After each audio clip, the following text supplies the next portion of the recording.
Now, the thing you discover as you get into this topic in depth, you start collecting the verses that seem to refer to what I'll call the second coming of Jesus Christ. Most of you realize that when in his first coming, there were over 300 prophecies that were specifically fulfilled in his first coming. What you may not realize is for every one of those, there are 8 prophecies of a second coming. There's over 2,500 specific details of a second coming.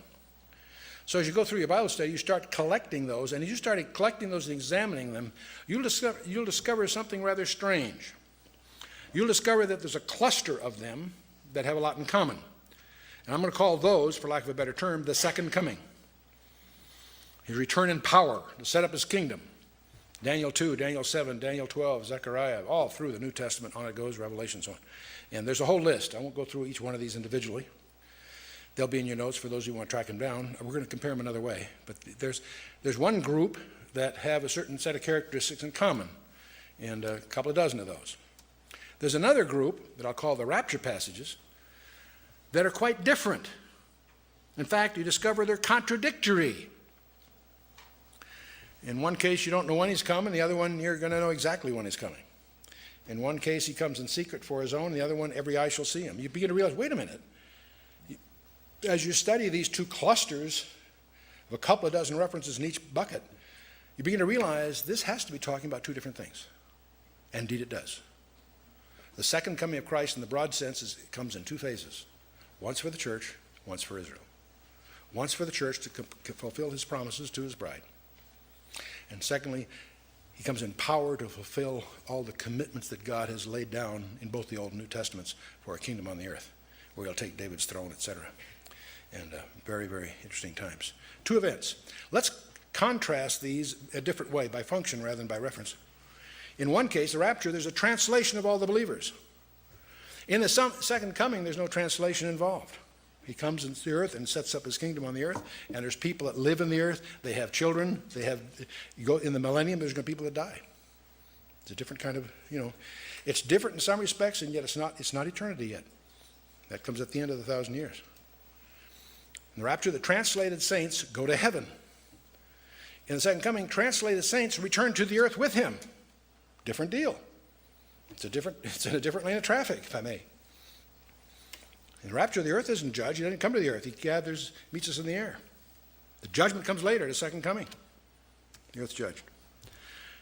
Here's perhaps the most important distinction between these two groups of prophecies. In the one case, they're imminent at any moment, and they're signless. There's no sign that needs to precede the rapture, other than the shout, the voice of the archangel, the trump of God. And that's like now. There isn't a precedent set of conditions you can see coming. For the second coming, there is the most documented period of time in the entire Bible. A 7-year history that has more information about it than any other period of time in the Bible. It precedes the second coming. If that starts, you can almost set the date. In fact, there's a mid-course correction to make sure you're on track. They say the rapture is not in the Old Testament. I don't happen to believe that. I'll show you why. But that's the standard dictum. And of course, second coming is all predicted throughout the Old Testament. Rapture is the believers only. Second coming affects all men on earth. The rapture occurs before the day of wrath is so promised. And the second coming concludes the day of wrath. So rapture has no reference to Satan. He's not a player. In fact, his whole thing, I think, is geared to get him by surprise. Second coming, Satan's bound.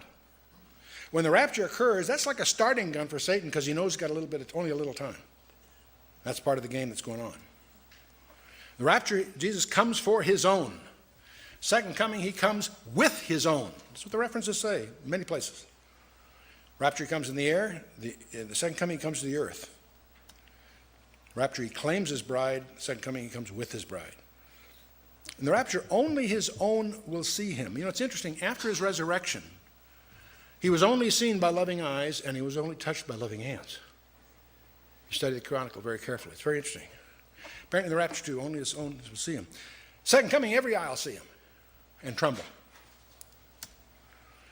Rapture, generally, the Great Tribulation begins. Now, I want to be cautious about this. That's the way it's usually presented.